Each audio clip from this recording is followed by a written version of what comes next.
Mesdames et messieurs, bonjour. Merci de rester fidèles au programme de Walf. Bienvenue à votre émission Opinion. Opinion a le plaisir de recevoir ce dimanche Maître Doudou Ndoye. Maître, bonjour. Bonjour monsieur. Merci d'avoir bien voulu répondre de nouveau à notre invitation. Merci. Vous êtes avocat, ancien ministre de la Justice. Dernièrement, vous avez eu à animer une conférence publique durant laquelle vous avez dit que la CREI était illégale. Pourquoi avez-vous senti la nécessité de faire cette sortie sur l'inégalité supposée ou réelle de la CREI? Je vous remercie beaucoup. Je voudrais préciser que je n'ai pas dit que la CREI est illégale. Qu'est-ce que vous avez dit exactement? J'ai dit que la CREI est inexistante. Quelque chose qui existe peut se conformer à la loi dans sa structure ou dans son fonctionnement ou ne pas se conformer à la loi. C'est dans ce cas qu'on dit illégal. La CREI est inexistante. Et vous maintenez vos propos aujourd'hui? Bien entendu, je suis venu le démontrer encore pour ceux qui n'ont pas eu la chance ou l'occasion de voir ça. C'est pourquoi j'ai amené tous les documents que ceux qui me contredisent ne sont pas capables de lire et de comprendre. Je voudrais ajouter aussi que je n'ai pas animé une simple conférence. J'ai fait une conférence juridique. J'ai précisé que je ne fais pas de conférence de presse. Je l'aurais fait en homme politique. Mais cette fois-ci, c'était le professeur de droit, l'ancien garde des Sceaux, expérimenté, qui a présenté et obtenu de l'Assemblée nationale du Sénégal une loi qui a enlevé la CREI de nos structures judiciaires, qui est venue expliquer en droit au Sénégal, à tous les étudiants que nous sommes, nous les éternels étudiants, la position juridique du problème. Oui, nous allons entrer tout à l'heure dans les détails. Mais pourquoi cette sortie seulement maintenant? Cette loi a été réactivée depuis 2 ans et vous n'avez rien dit. Aucune loi n'a été réactivée, monsieur. Réactiver une loi, c'est faire voter une loi. Réactiver une loi, c'est faire appliquer une loi qui existe.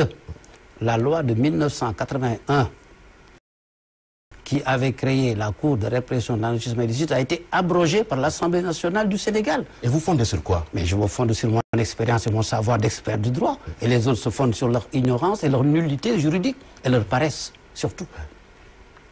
Ils sont paresseux, ils ne travaillent pas. Voilà. Oui.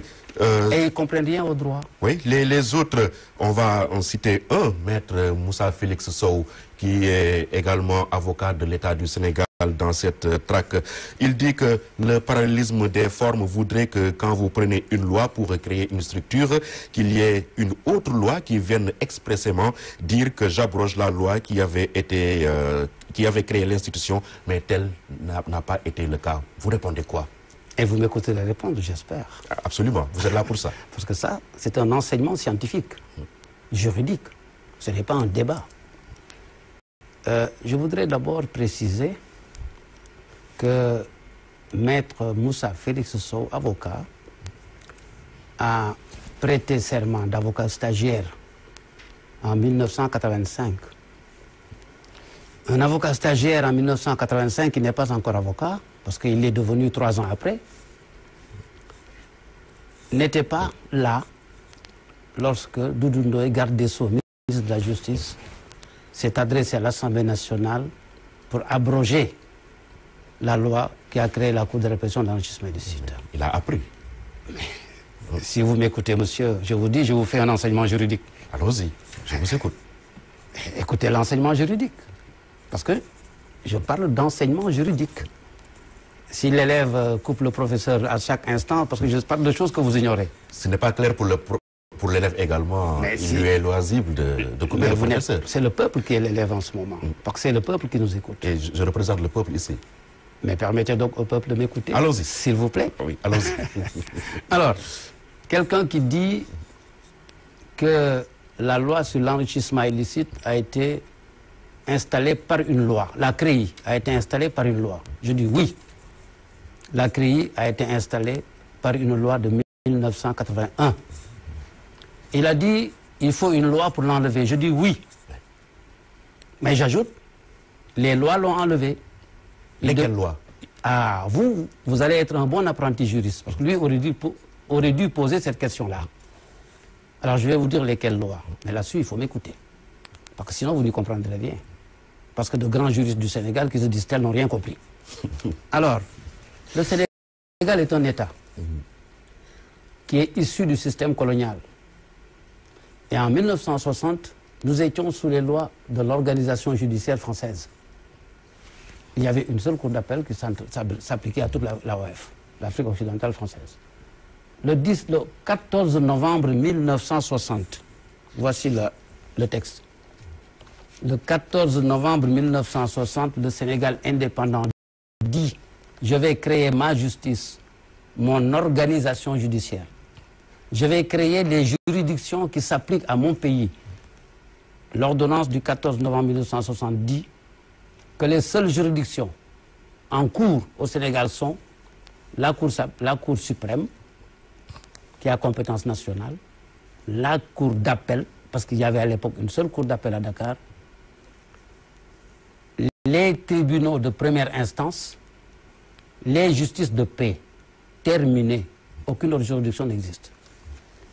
En 1981, une loi arrive et dit, j'ajoute la Cour de répression de l'enrichissement illicite, qui pourra, comme la Cour suprême, avoir compétence partout. Oui. Donc, à cette date-là, la CREI existe. En 1981? Bien sûr. Oui. Je dis oui. On arrive en 1984, maintenant. En 1984, une loi sénégalaise arrive, encore. Numéro 84-19 du 2 février 1984, fixant l'organisation judiciaire. Et qui dit, je fais une nouvelle organisation judiciaire du Sénégal. Tout ce qui a existé avant est abrogé. Je dis bien tout est abrogé. Y compris la loi sur... Mais on n'a pas besoin de dire, quand on dit qu'il n'y a plus de journalistes à Al-Fadjiri, on n'a plus besoin de dire Pierre-Edouard Faye. Pourquoi? Aucun journaliste n'existe plus à Al-Fadjiri. Est-ce qu'on peut dire, est-ce qu'on doit dire, y compris Pierre-Edouard Faye, c'est fini. Aucun journaliste. Le 2 février 1984, la loi qui dit la seule organisation judiciaire qui existe au Sénégal est, la seule qui existe au Sénégal est, maintenant écoutez-moi s'il vous plaît, la Cour suprême, les cours d'appel, parce qu'on avait créé des cours d'appel entre-temps, les tribunaux régionaux qui remplacent les tribunaux de première instance, les tribunaux départementaux qui remplacent les justices de paix. Et la loi ajoute, écoutez bien ce que je vais vous dire, ces juridictions-là connaissent de toutes affaires, civiles, commerciales ou pénales. Ces juridictions connaissent de toutes affaires pénales. Ces juridictions CES connaissent de toutes affaires pénales. Article 1er. Et la loi dit maintenant, les tribunaux régionaux sont juges de droit commun en première instance en toute matière. Et la loi dit, en définitive, à la fin, article 15, sont abrogées toute disposition contraire à la présente loi. Alors, monsieur, la loi vous dit, les seules juridictions au Sénégal compétentes en matière pénale sont, toute disposition contraire est abrogée, et vous voulez que je cite Doudou Ndoye, Mbaye Ndiaye, Samba Diop, loi de tel. Écoutez, il faut néanmoins reconnaître si vous voulez discuter avec moi... Le délit d'enrichissement illicite existe dans le code vous pénal sénégalais. Vous parlez de la Cour, attendez doucement. Voilà. Pourquoi je vous dis... Il faut qu'on éclaircisse le débat. Posez-moi des questions. Absolument, je vous pose la question. Vous avez dit tout de suite le délit existe. Ouais. Mais nous sommes en train de parler de la Cour de répression. Maintenant, écoutez-moi. Un délit, c'est un fait, quelque chose qu'on a fait, ou quelque chose qu'on n'a pas fait. Il y a des délits par abstention qui sont interdits. C'est ça le délit. Maintenant, si vous avez commis le délit, qui va vous juger? On vient à Al-Fadjiri pour vous juger? Non. On saisit, on désigne un juge qui est dans un tribunal, ou on désigne un tribunal pour vous juger. Et c'est là la juridiction qui est apte à juger. J'ai fait supprimer par la loi de 1984 la CREI qui jugeait les délits d'enrichissement illicite. Je n'ai pas touché au délit. Pourquoi? Pourquoi? Oui. Ah, c'est ça l'intérêt. Voilà l'intérêt du débat. Pourquoi? Parce que lorsqu'on a créé le délit d'enrichissement illicite, moi je n'étais pas d'accord sur le délit, je n'ai jamais été d'accord, mais il existe. Et je ne l'ai pas supprimé non plus. Je n'ai jamais été d'accord, je ne suis pas d'accord, je ne serai jamais d'accord, mais je ne l'ai pas supprimé. On ne peut pas tout faire à la fois. Le délit d'enrichissement illicite a été créé en un moment donné. Mais comme ce délit d'enrichissement illicite était exceptionnel dans sa mouvance, exceptionnel dans sa définition, exceptionnel dans son application, mais celui qui l'a créé, qui était le président Abdou Diouf en 1981, ne faisait pas confiance aux juges normaux du Sénégal. Les juges normaux du Sénégal pouvaient dire non, j'acquitte. Non, les procédures. Pour éviter les procédures qui permettent aux personnes de bien se défendre, il crée une cour spéciale. Mais c'est son droit. Absolument. Il crée une cour spéciale pour juger ces personnes-là. Mais cette cour comporte des éléments qui sont extrêmement attentatoires aux droits de l'homme. Et à partir de ce moment, il y a la cour qui est là, il y a le délit qui est là. Je ne parle pas du délit pour le moment. J'ai dit que le délit n'est pas supprimé, il existe. J'ai dit que le délit relève des tribunaux ordinaires. La loi de 1984, qui n'a pas supprimé le délit, a dit que toutes les matières pénales relèvent du tribunal régional. Oui, mais est-ce que ça n'a pas été une erreur que de laisser le délit en état? Écoutez, vous parlez d'erreur, vous parlez d'existence de la CREI. Je veux comprendre. Parce que si on parle de la CREI, oui, je veux dire... Vous supprimez la cour et vous laissez en état le délit. Ben, j'ai dit que je ne peux pas tout faire. Tant pis. Je laisse le délit tel qu'il est. Je ne pouvais pas tout faire à la fois. C'était déjà beaucoup en face de mon président Abdou Diouf de dire je ne suis pas d'accord sur votre cour, je l'enlève. Parce que j'étais... Vous l'avez fait sans son aval? Sans son accord. Mais il est au courant. Je l'ai affronté. Ah oui. Bien entendu. Moi, j'affronte tous les présidents. Vous n'êtes pas d'accord pour la suppression? J'affronte tous les présidents africains qui font des choses anormales. A fortiori Abdou Diouf, il me connaît. Abdoulaye Wade me connaît, Macky Sall me connaît. Je dis, j'affronte tous les chefs africains qui font des choses anormales. Serais-je leur ministre? Parce qu'ils ne détiennent pas mon destin. J'ai affronté mon président. Pour quelle raison? Avant d'être garde des Sceaux, j'ai défendu quelqu'un qui a été acquitté par la Cour de répression de l'enrichissement illicite. C'est le seul acquittement d'ailleurs. Mais je défendais des principes. Je défendais des règles fondamentales pour votre sécurité, vous, Pierre-Edouard Faye. Et je vous dis que je vais vous le prouver. Pour la sécurité de vos enfants. Pour la sécurité des enfants de tous les Sénégalais. Parce que ce n'est pas parce que je n'aime pas quelqu'un que je pose des règles qui détruisent la société sénégalaise, qui mettent toute la société dans l'insécurité totale. J'ai dit non à Abdou Diouf, cette cour qui est anormale, qui ne permet à personne de se défendre, qui vous prend, qui vous met en prison, qui vous interdit tout recours, qui vous dit vous ne pourrez faire de recours que lorsque je vous aurai condamné. Mais une fois condamné, vous êtes en prison. Et vous allez demander à la Cour de cassation alors que vous êtes en prison depuis 5 ans. Cette cour est anormale. Et en ce moment, je dis, il faut arrêter cette cour.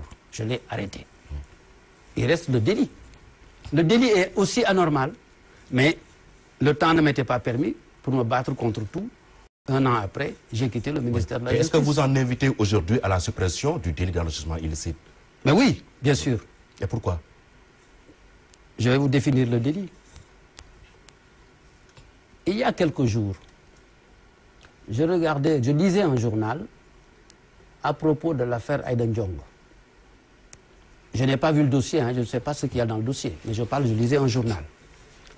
Le journal écrit que Mme Aïda Ndiongue est invitée devant la Cour de répression de l'enrichissement illicite. Et quelqu'un dit, elle n'était pas agent de l'État.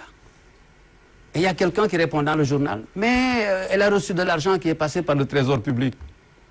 Je dis tout de suite à mon ami Félix Sow, mais monsieur Moussa, si vous êtes avocat de l'État, vous avez reçu de l'argent qui vient du trésor public dans un contrat qui vous lie avec l'État. Donc on peut demain vous dire, monsieur, justifié devant la Cour de répression de l'enrichissement illicite. La loi ne le prévoit pas.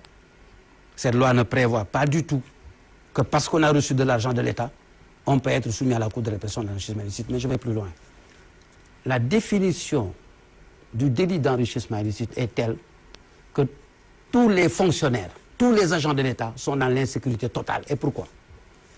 On vous dit, monsieur, aujourd'hui, vous avez 3 maisons et une voiture. Votre cousin, votre voisin a écrit une lettre. D'où viennent ces 2 maisons et cette voiture? Vous dites, mais je les ai achetées. D'où vient l'argent? Mais l'argent vient de tel travail que j'ai fait. Et j'amène tous les documents qui montrent que j'ai fait ce travail. Et vous dites, mais vous ne deviez pas faire ce travail, c'est illicite. Allons plus loin. Je suis parti en Chine. J'ai une combine là-bas avec un ami qui m'a donné un diamant. On l'a vendu là-bas. Je suis revenu avec 300 millions de francs CFA. Je suis cuisinier du directeur de la Senelec. Je suis cuisinier du directeur de la Senelec, mais je suis payé par la Senelec.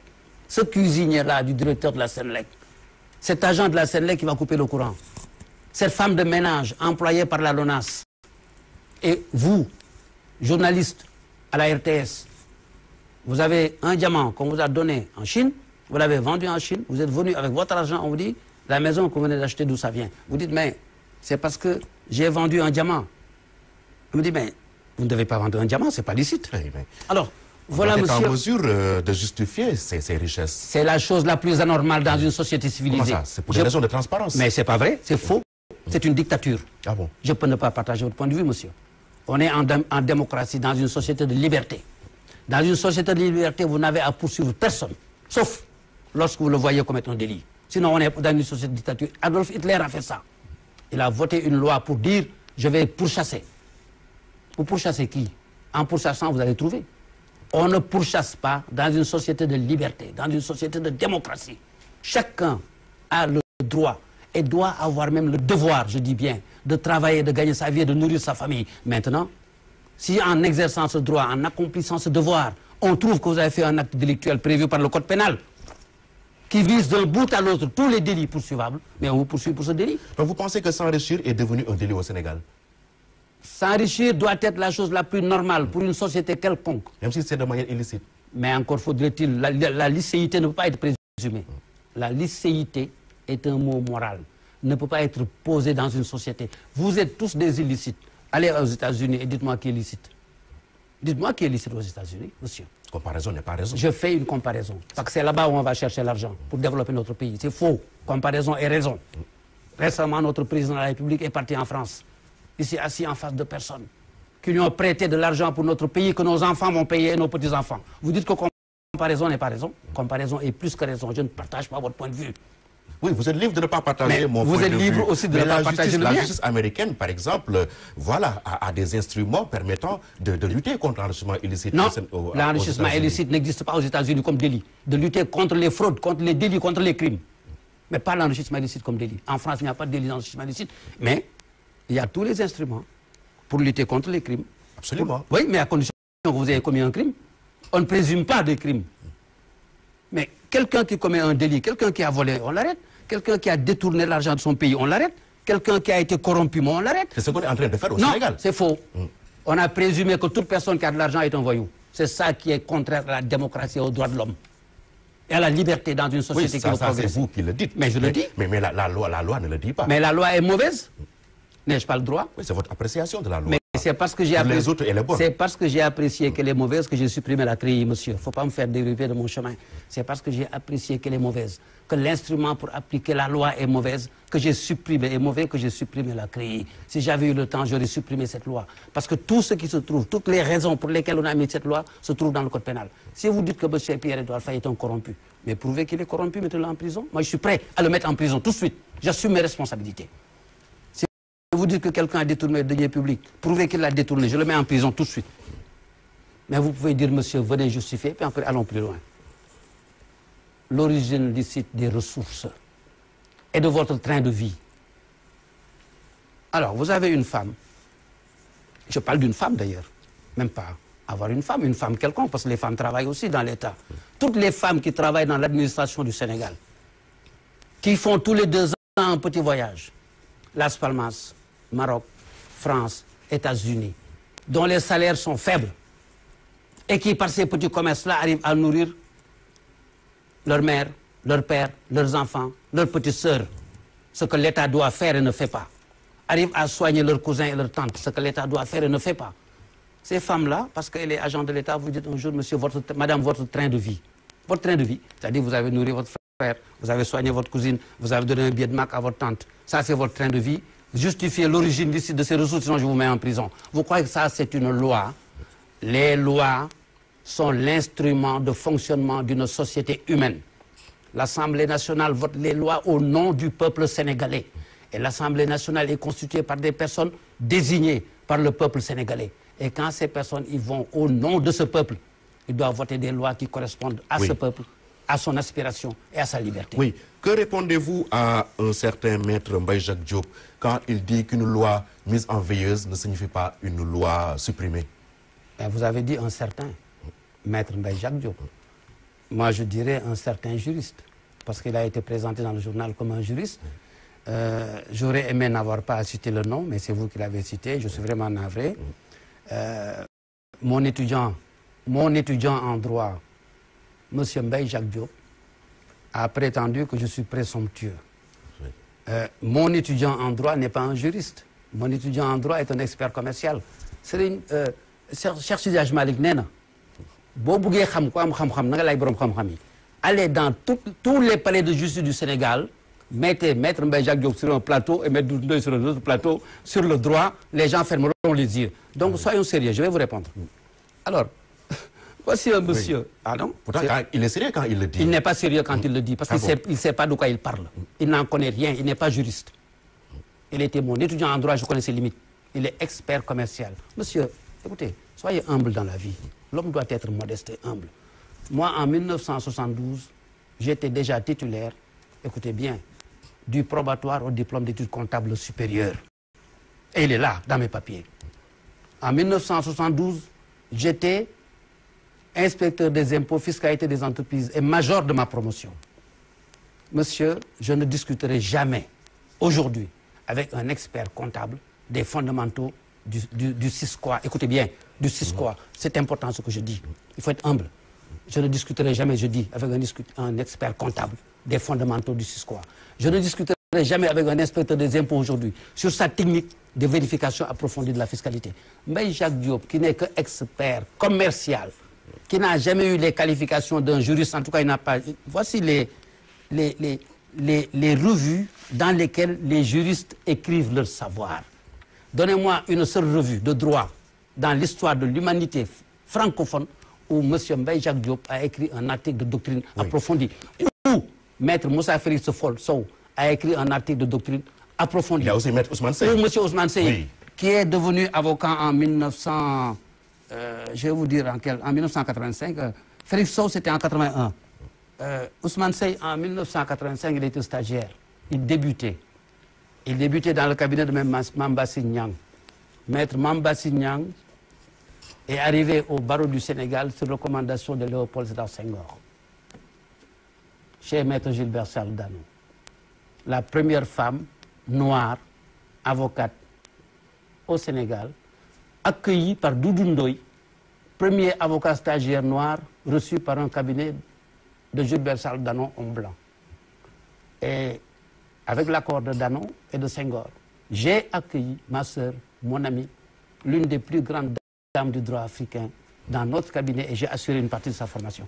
Et c'est Mambassine qui a accueilli en 1985 Maître Ousmane Ngom, mais je n'ajoute pas. Ousmane Seye. Seye. Oui. Je n'ajoute pas.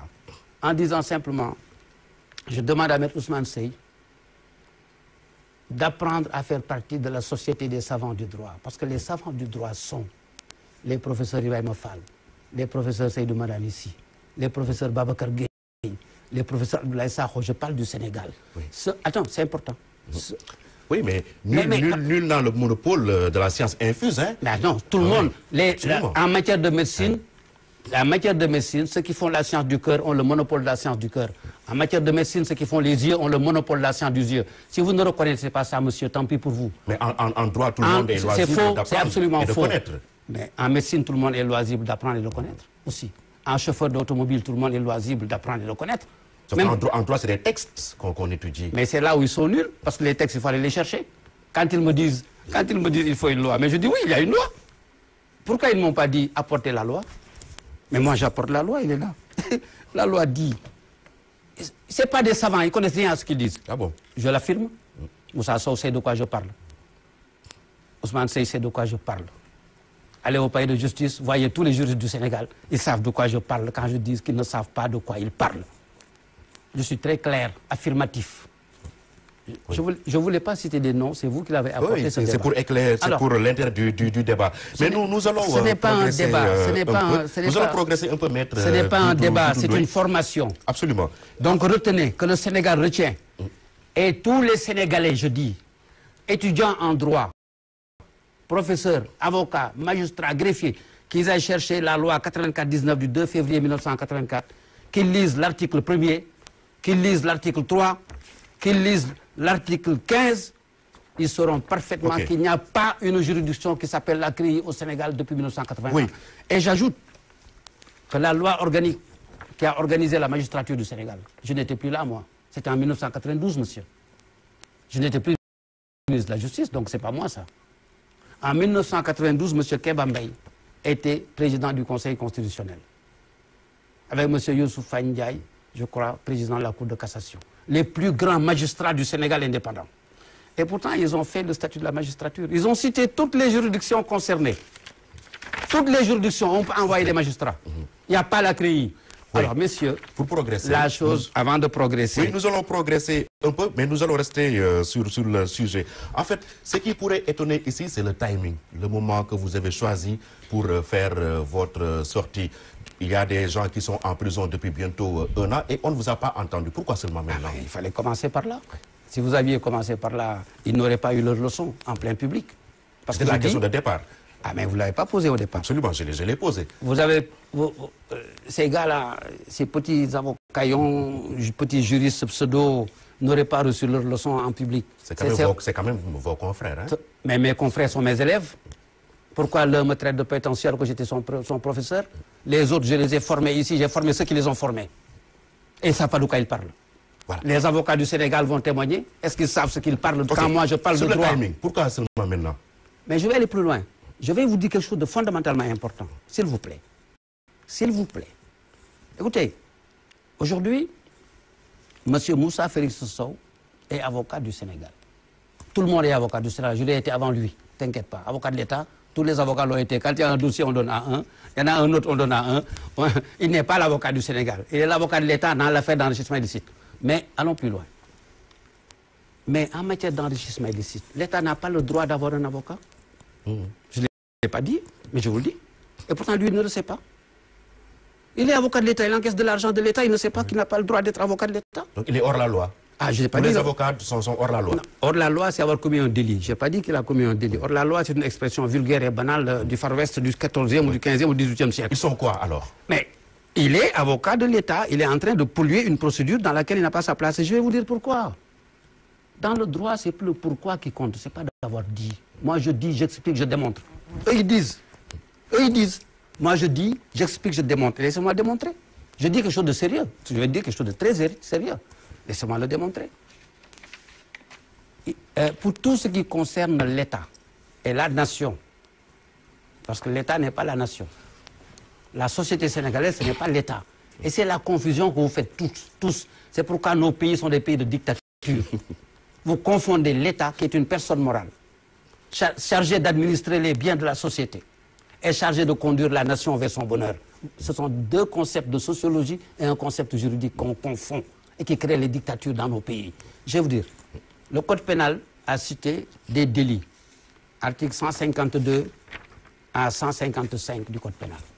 Tous ces délits-là concernent des biens publics qui appartiennent à l'État, aux sociétés nationales, aux établissements publics et à tous les organismes relevant de l'État. Dans tous ces délits, il est dit, vous serez condamné à une peine de prison et à une peine d'amende. L'amende est une peine, comme la prison. Et vous serez condamné à rembourser à la personne concernée l'argent que vous avez pris. La personne concernée, c'est l'État, les établissements publics, etc.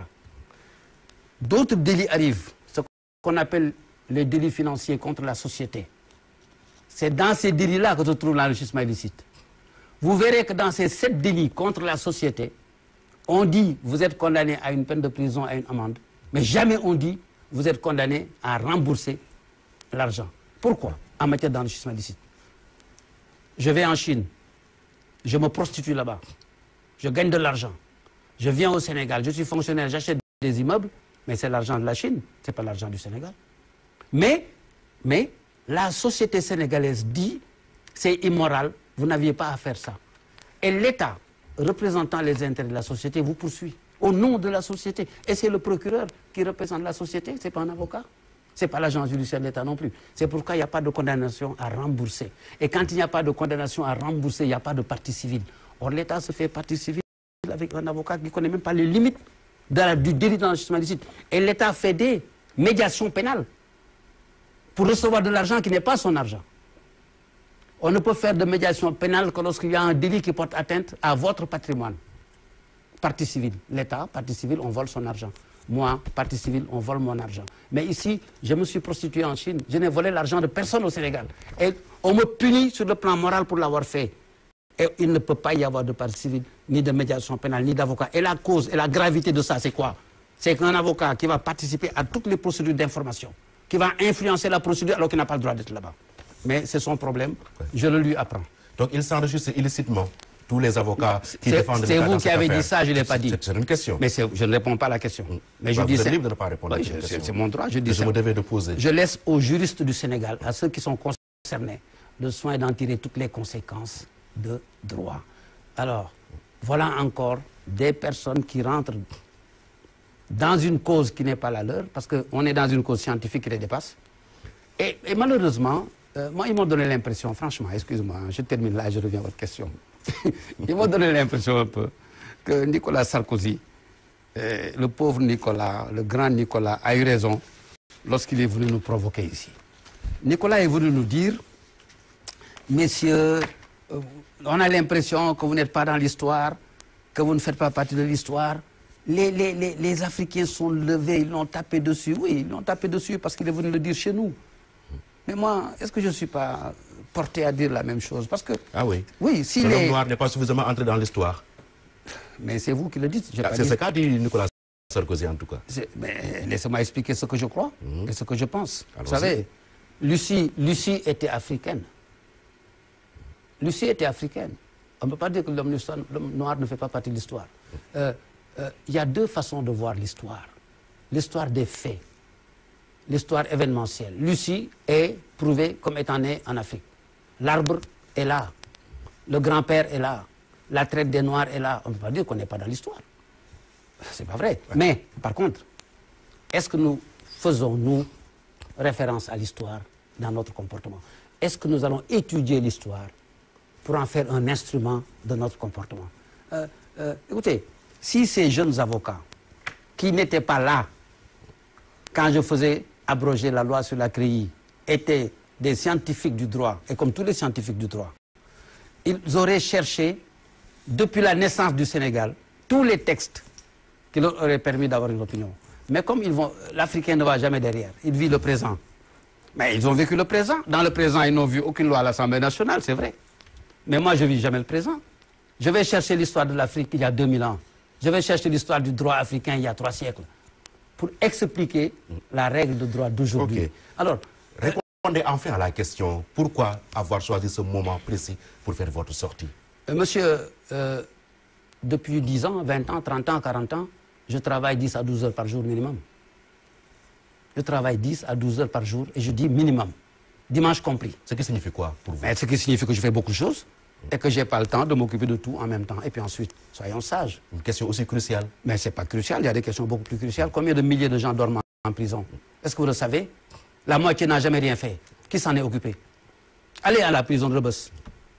Posez la question aux prisonniers. Ils vont vous dire combien de gens dorment là-bas qui n'ont jamais rien fait, qu'on n'a même pas interrogé depuis des années. Donc c'est seulement aujourd'hui que vous avez eu le temps d'intervenir sur la question? Non, ce n'est pas parce que j'ai eu le temps. Je vais vous dire pourquoi. Et c'est ça qui est intéressant pour le peuple sénégalais. Pourquoi?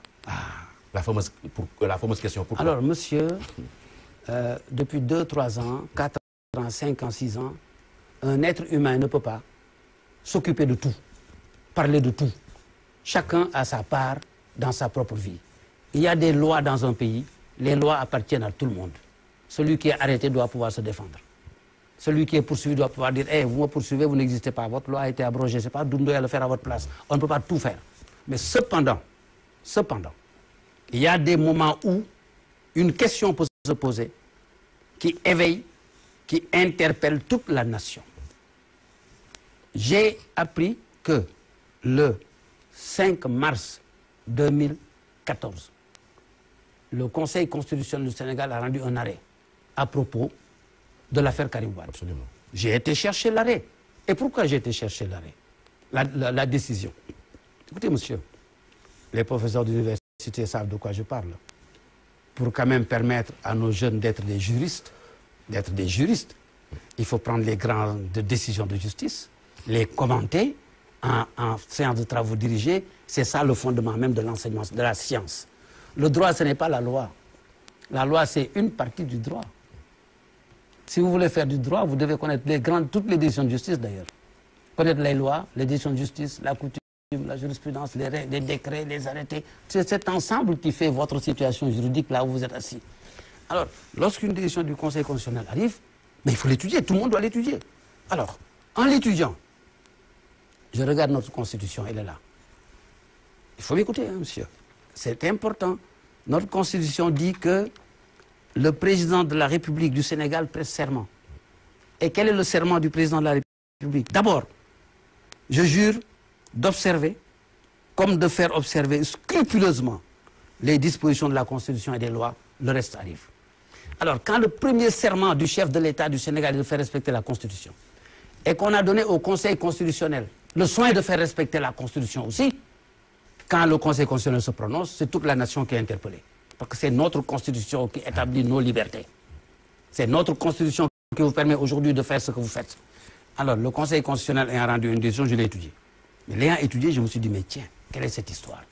Mais le Conseil constitutionnel vient de faire une erreur gravissime. Ah oui, il a violé la loi? Non, il a méconnu, il n'a pas connu la loi. Il n'a pas violé, s'il l'avait connu, il n'aurait pas violé. On viole une loi qu'on connaît. Mais le Conseil constitutionnel, malheureusement, cette fois-ci, ne connaissait pas la loi. Il s'est trompé de bonne foi. Oui, il ne savait même pas que la loi existait. C'est ça le problème, il ne savait. Les membres du Conseil... C'est grave à ce niveau, quand Oui, même. mais c'est très grave, c'est un manque de documentation. C'est pour ça, moi, je suis toujours présent. Parce que je suis documenté. Je suis toujours présent. Regardez ce qui est en face de vous. Donnez-moi 2 heures, vous allez voir. Je suis toujours présent. Je suis documenté. Oui, malheureusement, on n'aura pas le temps. Le Conseil constitutionnel manque de documentation. Le Conseil constitutionnel... Il faut qu'on y aille vite. Le Conseil constitutionnel... Oh là là, le droit ne va jamais vite, monsieur. Nous ne sommes pas en droit, nous sommes dans une émission... Je ne suis pas en politique. Il faut qu'on y aille très vite. Je ne suis pas en politique. Je vous ai suffisamment donné le temps Vous me pour posez une question de droit, je ne suis pas en politique. Je regrette. Allez-y. Je dis ce que je peux, comme je le veux. Oui, j'ai une capacité d'écoute. Allez-y. Ça, c'est du droit. C'est le peuple qui doit comprendre. Vous, vous avez compris. Je veux que le peuple comprenne. Le Conseil constitutionnel dit que l'ordonnance de 1997 qui lui donne le droit, dit que cette ordonnance lui donne le droit de recevoir le dossier Karim Wade et de juger en matière d'exception d'inconstitutionnalité. Or, l'exception d'inconstitutionnalité a été supprimée par la Constitution du Sénégal. La Constitution du Sénégal elle-même en 2008, loi constitutionnelle de 2008, a supprimé l'exception d'inconstitutionnalité. Et que la Cour suprême qui vise des lois supprimées, et je dis bien supprimées, encore une fois de plus, comme la CREI supprimée, le Conseil constitutionnel vise des lois supprimées et rentre dans le dossier Karim Wade pour en tirer des développements. Oui. Alors je dis, à partir de ce moment, je suis interpellé parce que ces lois supprimées, et je vais vous dire quelque chose de sérieux, c'est nous qui avons obtenu leur existence. En 1992, le 5 mars 1992, avec d'autres personnes, hein, pas moi tout seul, mais je vous cite ce que j'ai écrit. Le 5 mars 1992, j'ai écrit un article pour dire l'Assemblée nationale, et pourtant j'étais du Parti socialiste, avec Abdou Diouf, mais il me connaît. Votre Assemblée nationale vous est dévouée. Vote toutes les lois les plus scélérates que vous votez. Et seule votre Assemblée nationale peut aller devant le Conseil constitutionnel. Par conséquent, je veux que le peuple, le citoyen, Pierre-Édouard Faye, Doundoué, et tout cela puisse attaquer une loi qui est contraire à ses droits constitutionnels. Voilà. Maintenant... Et Abdoulaye Wade, qui a supprimé ça en 2008, et le Conseil constitutionnel ne sait pas que c'est supprimé, alors que la suppression est dans la Constitution du Sénégal. Okay. Alors, à partir de ce moment où je fais un commentaire d'arrêt, et c'est là où je veux que ces petits avocats-là Je dis petits avocats, parce qu'un avocat respectueux... Le qualifié de petit. Petits avocats. C'est mon point de vue, ce que je leur dis face à face, ils me connaissent. Ousmane Sey, Félix Sow, je dis petits avocats par rapport à moi. Je suis très clair. Je suis de nature à assurer leur formation. Mais ce que je leur reproche, ce n'est pas d'avoir pris une opinion. Ce que je leur reproche, c'est de n'avoir pas été chercher toutes les lois, de les analyser et de dire, Doudou Ndoye, vous avez dit article tel, cet article ne dit pas ça. Vous avez dit article tel, cet article ne dit pas ça. C'est comme ça qu'on discute. C'est pas de dire, ouais, il faut une loi. Mais il faut une loi, je dis qu'il y a une loi. Ok. Maintenant, quelles conséquences doit-on tirer de cette suppression de la loi? Par exemple... De quoi? De la CREI? De la CREI, libérer toutes les personnes qui ont été interpellées dans ce cadre? En tout cas, si j'étais président de la République du Sénégal, j'assumerais mon serment de faire respecter la constitution de mon pays. Je ferai libérer tout le monde. Oui. Les chefs d'État du monde entier ont fait des choses beaucoup plus importantes. Et c'est cela qui fera sa grandeur. Dans une nation civilisée, les dirigeants doivent faire acte de grandeur à tout moment. Et vous invitez Macky Sall à œuvrer dans ce sens? Je lui fais... Je fais plus qu'inviter. Je lui dis, Monsieur le Président de la République, vous savez ce que je suis, ce que j'ai été pour vous, et ce que je serai toujours pour vous. Votre nation s'est trompée. Vous n'êtes pas un homme de droit. Il n'est pas un homme de droit. Je ne suis pas un ingénieur géologue. Mais il est encadré par... Il n'est pas un homme de droit. Ceux qui l'ont encadré sont trompés. S'il travaillait autant que nous, autant que d'autres, ils ne se seraient pas trompés. C'est clair. Ceux qui l'ont encadré se sont tous trompés. Vous n'êtes pas un homme de droit. Ceux qui vous ont encadré se sont trompés. Ils vous ont amené à vous tromper vous-même. Ce n'est pas votre faute. Vous êtes un homme d'État. Un homme d'État doit être à la mesure de l'État chaque fois qu'une question grave se pose. Voilà ce que je lui dis. Mais le gouvernement est trop engagé. Je ne parle pas du gouvernement, je parle du président de la République. Oui, c'est lui le chef du gouvernement. Et son gouvernement est trop engagé dans cette traque pour reculer. Monsieur, vous savez, Honoré de Balzac nous disait dans son roman qu'il préfère traquer un être humain que traquer les loups et les animaux dans la bergerie. Mais Victor Hugo a montré que la traque de Jean Valjean, ancien détenu évadé, qui se battait pour protéger une orpheline, que la traque de Jean Valjean par l'inspecteur Jabert a fini par le suicide de l'inspecteur Jabert lui-même. On ne traque pas ses concitoyens, on les gouverne. Et le pape Jean-Paul II, en l'an 2001, 1991, fêtant l'anniversaire de Rerum Novarum. Vous êtes catholique? L'encyclique du pape Léon XIII, 1892. Jean-Paul II disait, et il s'adresse au fond à nos relations avec la nature, mais moi je le transpose à nos relations avec les hommes.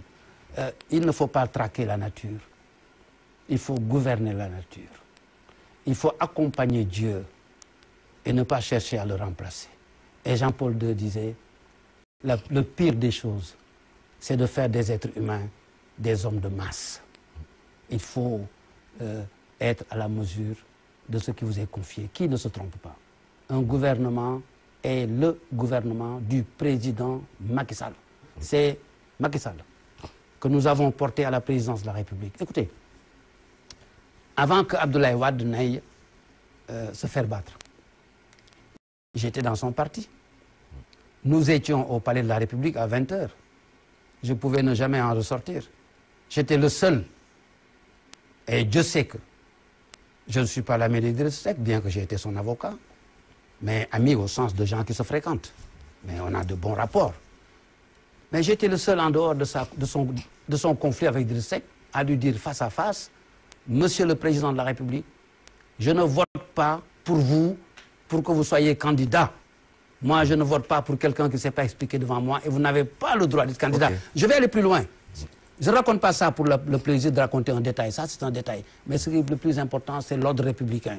C'est parce que, et souvenez-vous bien de cela, nous avons mené, nous, les hommes de droit fondamentaux et les organisations de défense des droits de l'homme, que nous avons lutté le combat contre la candidature d'Abdoulaye Wade, le combat scientifique, le combat juridique, qu'Abdoulaye Wade a été affaibli, que le peuple sénégalais a compris que ce président était en train d'abuser de nos lois et de notre constitution. Et que Macky Sall, devenu candidat par la suite, a trouvé un terrain fertile. Donc je ne crois pas que Macky Sall soit président, ait été président de la République seulement parce que son parti, ou Macky 2012, l'ont accompagné. Il est devenu président de la République parce que nous avons préparé le peuple sénégalais. Si vous faites refuser à Macky Sall l'histoire, vous le ferez échouer l'avenir. Je l'affirme, écrivez-le. Il est sur le point d'échouer? Non, j'ai dit, si vous lui faites refuser l'histoire, il échouera l'avenir. Je l'affirme, écrivez-le. Ok. Et l'histoire... On échoue l'avenir, on réchoue l'avenir quand on refuse l'histoire. Ok. Nous allons progresser un peu, Maître Doudou Ndoye. Vous avez été à la tête de la commission de la réforme foncière, laquelle commission que vous avez quittée il y a quelques mois. Est-ce que vous pouvez nous expliquer brièvement les raisons qui ont fondé votre acte? J'ai écrit plusieurs livres, des dizaines d'articles en matière de droit foncier, bien avant même de connaître M. Macky Sall. Je suis un scientifique du droit et de l'histoire du droit. C'est votre passion, le foncier? Non, ce n'est pas ma passion, non. Non. Je suis un citoyen. C'est l'un des instruments d'aliénation de notre peuple, c'est tout. Le jour que notre peuple sera désaliéné, je n'aurai pas de passion. Moi, ma passion, c'est la natation, c'est le football, c'est la vie avec ma famille. Voilà. Je n'ai de passion que chez moi. Mais j'ai une conscience de l'histoire de mon pays et je combats ça. J'ai toujours écrit, j'ai toujours développé, j'ai toujours défendu les idées que, à travers la colonisation, l'accaparement de nos terres et par le droit colonial, nos peuples ont perdu toute chance de développement. Et c'est ce droit colonial dont nous avons hérité, que nous continuons à appliquer jusqu'à ce jour-là, en l'appelant droit sénégalais. Je peux le prouver.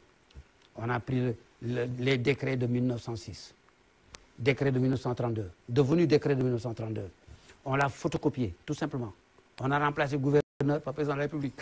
On remplace l'administrateur des colonies par directeur de l'enregistrement. Et on nous dit, voici la réforme foncière du Sénégal, la nouvelle loi qui fait le foncier du Sénégal. Je dis, mais vous continuez à nous coloniser.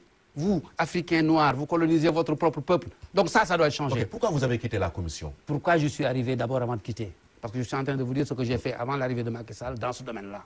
Ce que j'ai toujours fait. Ce que j'ai toujours défendu. Ce que j'ai toujours dit publiquement. Alors, le président Macky Sall m'a demandé d'étudier une façon de régler les problèmes fonciers. C'est moi qui ai créé l'expression et le nom Commission nationale de réforme foncière. C'est moi qui ai créé le nom. C'est moi qui ai créé l'enveloppe. C'est moi qui ai tout écrit de ma main. C'est moi qui ai rempli l'enveloppe. C'est moi qui ai cherché toutes les personnes qui en font partie. Donc, j'ai créé une commission pour mon président. Pour faire de lui le premier président africain qui aura libéré son peuple des contraintes du colonialisme. Je suis affirmatif. En tout cas dans ce domaine.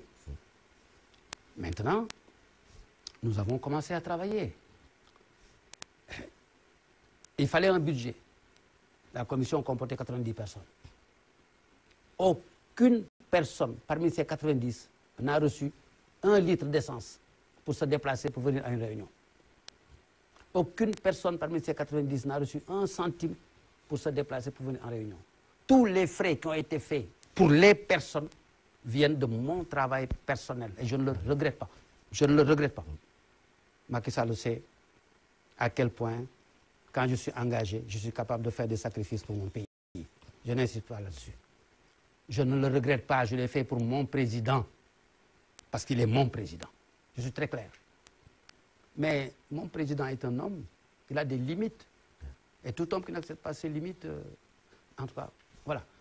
Maintenant... va à sa perte. Non, je n'ai pas dit qu'il va à sa perte. En tout cas, tout homme doit accepter ses limites. Oui, j'ai terminé la phrase. Moi, je ne l'ai pas terminé, je ne l'ai pas dit. Je ne souhaite pas qu'il ait une perte. Macky, je l'aime beaucoup, je ne veux pas qu'il ait des problèmes quelconques. Mais aussi, je sais défendre mes positions de principe et je les défendrai toute mon existence. Alors, aucun budget, ça c'est clair, c'est fini. Mais ce n'est pas ça qui m'a arrêté, ce n'est pas pour ça. Ce n'est pas pour les moyens. Mais absolument, qu'est-ce que je... Moi, je peux tout seul faire la commission jusqu'au bout. Cette commission, je peux la diriger seule, sans aucun centime de l'État, jusqu'à accomplir toutes les réformes. Mais quelle est la raison principale? Voilà, c'est la raison qui est importante. Oui. Je dis, diriger cette commission, l'assumer, jusqu'à ce que toutes les réformes soient faites sans demander un seul centime à l'État. Moi, j'ai des bureaux qui m'appartiennent, qui sont chez moi.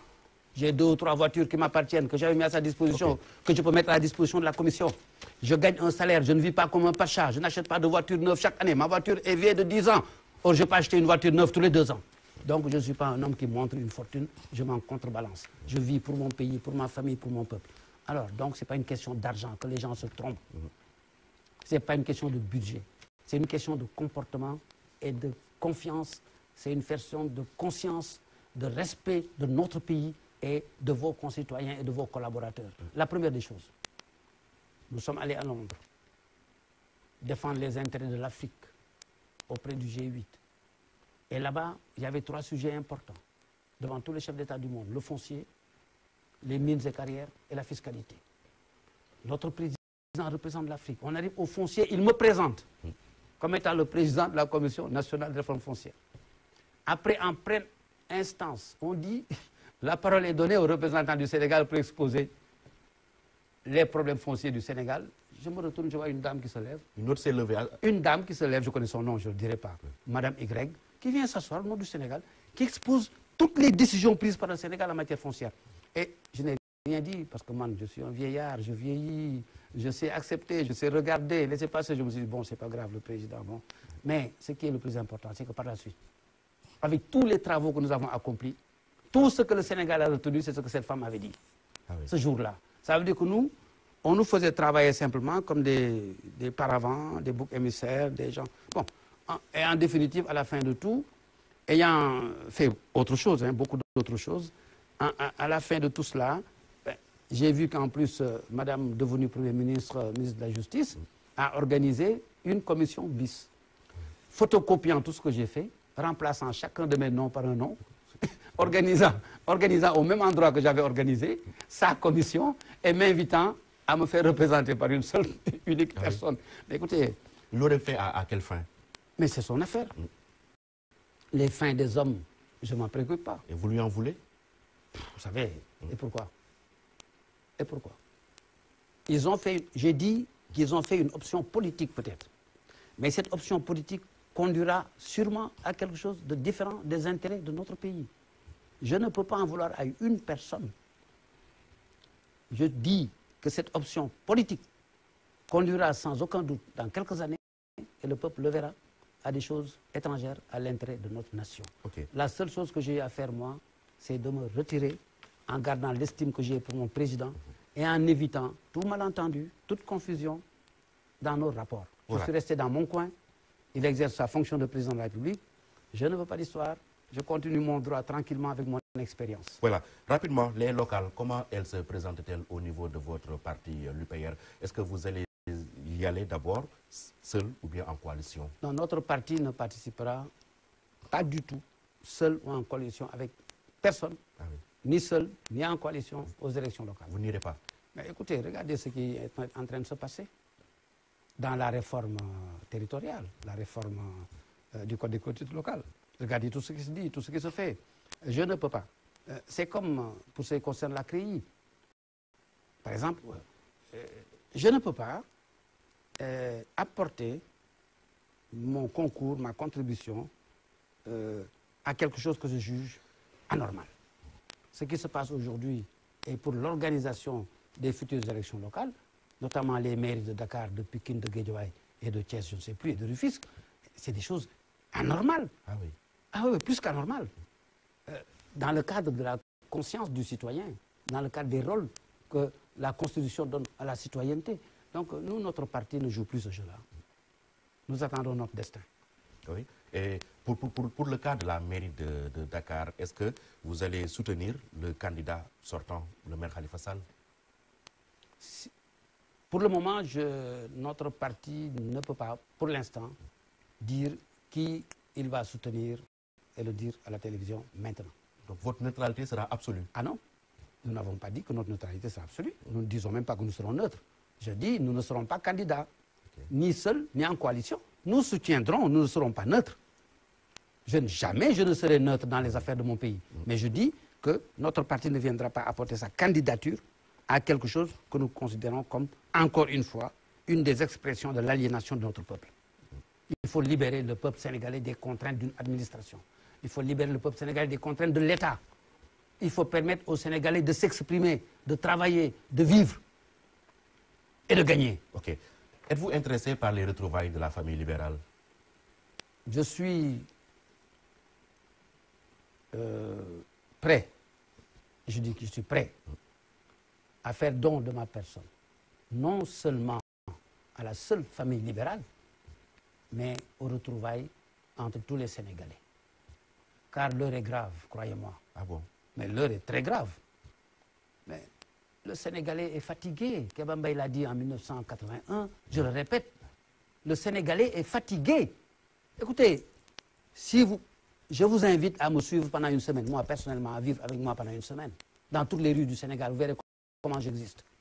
Moi, je suis sur les trottoirs, je suis dans la rue, de jour comme de nuit, pour ma propre existence. Je fréquente tout le monde, le Sénégal le sait. Je suis sur les trottoirs, je suis à la campagne, je suis dans les champs, je suis dans les parcs, tous les jours, avec tout le monde. Je ne suis pas le patron qui est dans une voiture olive teintée. Hein. Faites une enquête. Le peuple saura qui est Doudou Ndoye. Les Sénégalais sont fatigués. Vous fondez sur quoi? Mais tout le monde est chôme, tout le monde chôme. Tous les enfants sont des chômeurs. Toutes les femmes sont des chômeurs. Personne n'a de revenus suffisants. Personne n'a de perspective de travail. Et les enfants naissent. Et les enfants naissent. Et les enfants naissent. Ne vous fermez pas les yeux, ne vous voilez pas la face. Notre pays rentre dans une phase de souffrance. Nous devons cesser de nous quereller. Nous devons nous retrouver, nous tous. Mais que chacun accepte la personnalité de l'autre et les vérités. Mais quand il y a une vérité, que nous l'acceptions.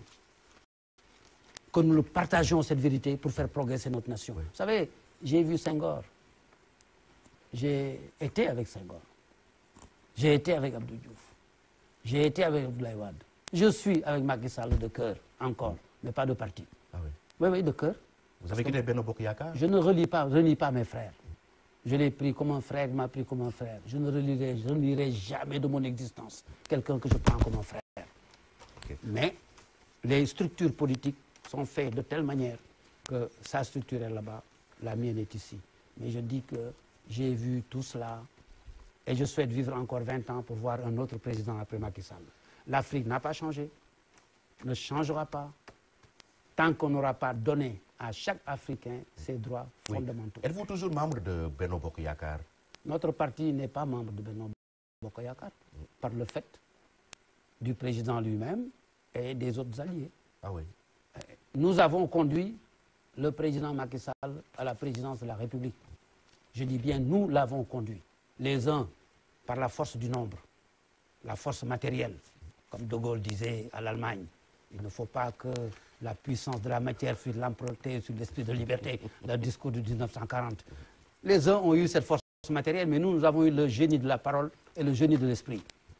Et c'est par les génies de l'esprit et de la parole du professeur Ibrahima Fall, de tel, et enfin du petit Doudou Ndoye, que tout a été équilibré. Ceux qui ont la force matérielle et ceux qui ont la tête. Mais Dieu a fait deux choses sur terre.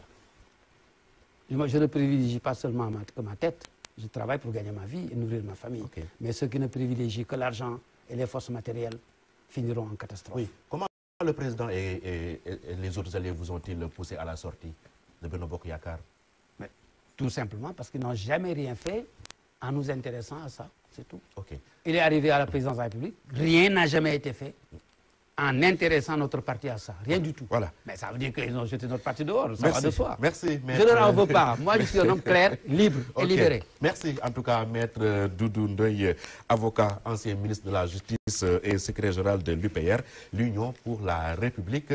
Ça a été un plaisir pour nous de vous avoir reçu ici sur ce plateau d'opinion pour éclairer un peu l'opinion sur les questions brûlantes de l'heure. Merci infiniment. Merci Pierre-Edouard Faye, merci au peuple sénégalais, à qui je présente toutes mes excuses pour avoir dit des vérités de façon crue, cruelle, mais c'est la vérité qui est le destin de notre peuple. Voilà. Mesdames et messieurs, c'est la fin de cette émission. Rendez-vous dimanche prochain. Au revoir.